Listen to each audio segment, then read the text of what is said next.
What's up, holiday nerds? It's your boy, the OGGM. It's about 9 o'clock in the morning. It's the 29th day of October 2022. It's about 64 degrees and sunny here at Site B, but I think it rained. Also, I'm drinking coffee. And it's Tuesday, which is a day that ends in the letter Y, which means once again Wizards of the Coast has decided to open its mouth.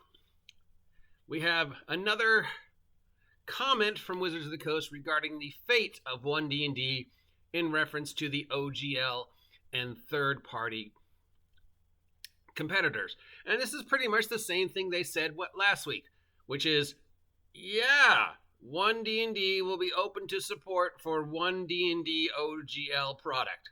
So we're still going to support you as long as you make ONE D&D stuff. Now, this is, of course, coming off well, they're not going to support 5e, 4e, 3e, 2e, 1e, 0e anymore, and they're only going to support ONE D&D, and they're going to cancel the OGL and the OSR. And, of course, the rebuttal to that is you can't cancel the OGL. It's out there.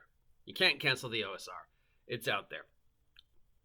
What it is sounding like they're going to do is going forward in regards to D&D Beyond, the D&D-centric VTT, if we ever actually see it. Again, sidebar, has anybody seen anything on the VTT since San Diego Comic Book Con?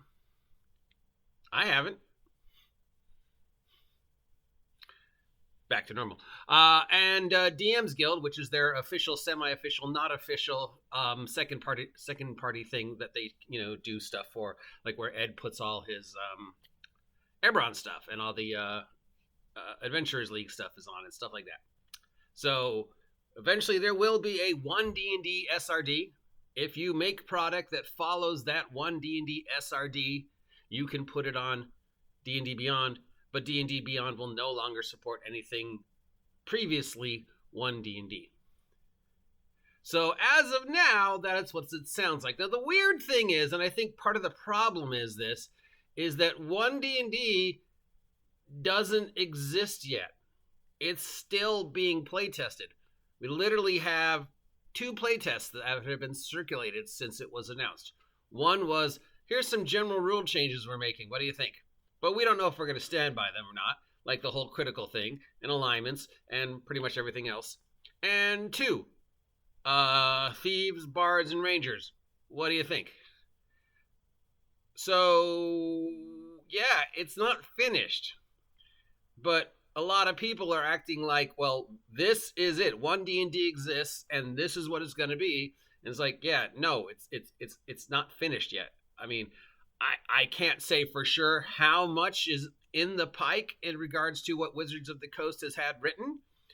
Part of me thinks, oh, they've already got everything written and we're just going to see it piece by piece, and then they're going to review it and decide what they need to change, especially with the whole cultural consultant thing. And the other part of me thinks, well, no, they're just making this shit up as they go along, and we're seeing it, literally the day after some idiot ran and made it. So, yeah, I don't know. But we've only seen 2, so it's really hard to It's hard to comment on the fate of ONE D&D in regards to open third-party shit, since there is no ONE D&D yet. And we kind of need to stop thinking about it as a done deal. We've seen 2 things, both of which are going to change. I speak from experience. I play-tested 5e, I play-tested 4e, and I play-tested 3.5. What we got in regards to 5e, next D&D first round playtest looked nothing like the second round playtest. Next D&D second round playtest looked nothing like 5th edition. All right. The 5th edition SRD, which is still out there, looks nothing like 5th edition now. In fact, there is some argument that the 5th edition RAW SRD is actually better than the 5th edition actual product. And third-party individuals can continue to make stuff for 5e, using the 5e engine. There's a lot of stuff going on with the 5e engine that's taking 5e engine in different and unique ways, and also exploring the whole, well, this is really sort of a Saturday morning cartoon rule set aspect of the 5e engine, which is, what 5e is. 5e engine I absolutely love. It's not D&D, and that's okay. But I love the engine, and I think there are certain genres that the engine is absolutely perfect for. Had Spelljammer not been the disaster it appears to be, and had they run with Spelljammer, and probably had they put Spelljammer earlier in the timeline, I think Spelljammer, the way it should have been, would have been the perfect setting for the 5e engine. 5e is Spelljammer. It's not D&D. At least that's my humble opinion.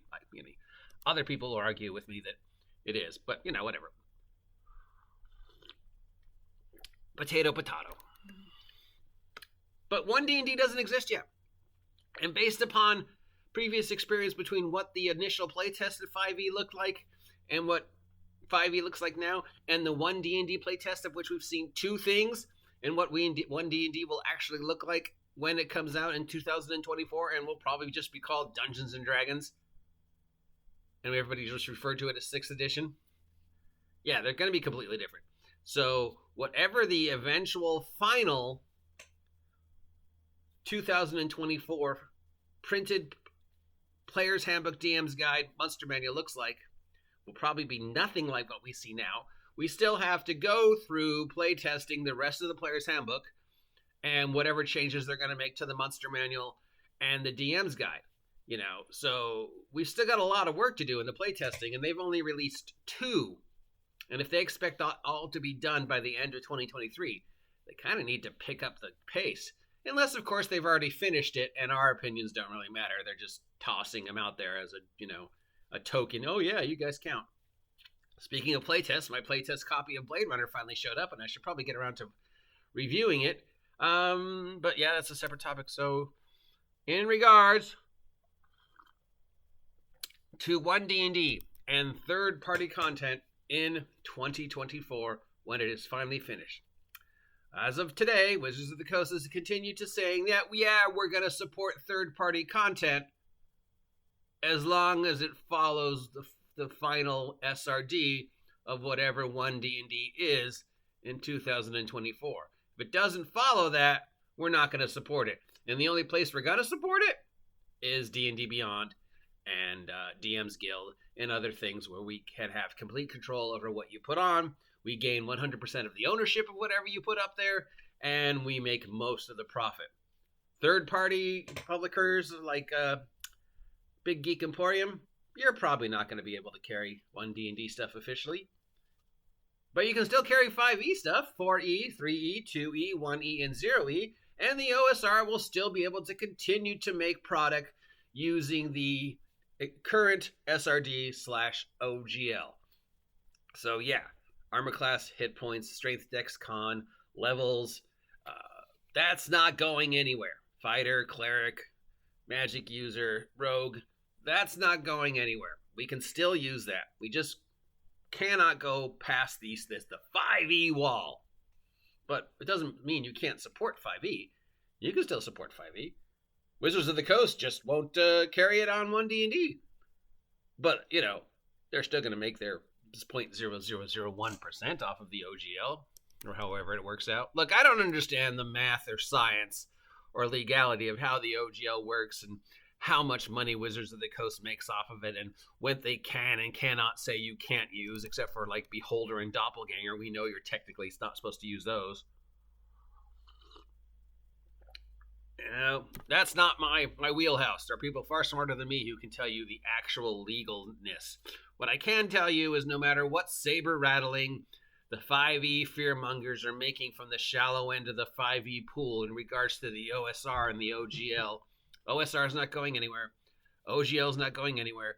Wizards of the Coast cannot wave their magic wand and... Hasbro Police, get on the floor! You're playing D&D wrong! Oh, well, I guess I was wrong. The Hasbro Police are here, and they're knocking on the door, and they're telling me we're playing D&D wrong, so yeah. Speaking of the Hasbro Police, do you know I have an exclusive site carrying all the OGGM stickers? That's right, as of yesterday, I have exclusively have all my stickers that I have made so far up on Redbubble. They're all under $2 because Redbubble doesn't do that ridiculousness of you have to make a profit that Teespring does, so I can charge you what the stickers are actually worth, which are, let's face it, $1.50, $2. No sticker is worth $7. So, yeah, going forward, whenever I make stickers, they're going to be on Redbubble. And you can get them from Redbubble. You can get them one at a time. You can get vast amounts. And they haven't censored my stickers the way Teespring did. So the get on the floor, you're playing D&D wrong sticker is up there. It's already selling. And as well as the other 2 stickers I've made from the artwork from Andrew M. And hopefully we will have brand new artwork from Andrew M. and another new artist by the end of the year. So I'll have new stickers and I'll have new t-shirts. I still haven't decided which of the 2 sites I want to put t-shirts on. Right now my t-shirts are still on Teespring, but I gotta say, Teespring, I don't like the whole I have to make a profit thing, because like I don't think a notebook should be worth $14, and I definitely don't think my shirts are worth $30. I mean, I love the fact that I have my shirts, but yeah. So they may be on a new site, but for now they're still on Teespring. Link down below to my merch. I also have a brand new adventure up at Big Geek Emporium. All my OSR product is exclusively on Big Geek Emporium to the end of the year, so they'll be collectible. Next year I'm going to branch out to other third-party, but right now my stuff is exclusive, so if you want to get some third-party OSR, OGL, compliant D&D goodness, check out my links down below. And don't worry, OGL, don't worry, OSR, you're fine. On the other hand, if you're thinking of making stuff for ONE D&D, I probably wouldn't do it yet, because ONE D&D isn't done. And when it is done, based upon what we're reading, it probably won't be a fun thing to work with. But I'm an idiot. Don't listen to me. Make up your own mind. Till next time, stay warm. Get off my land.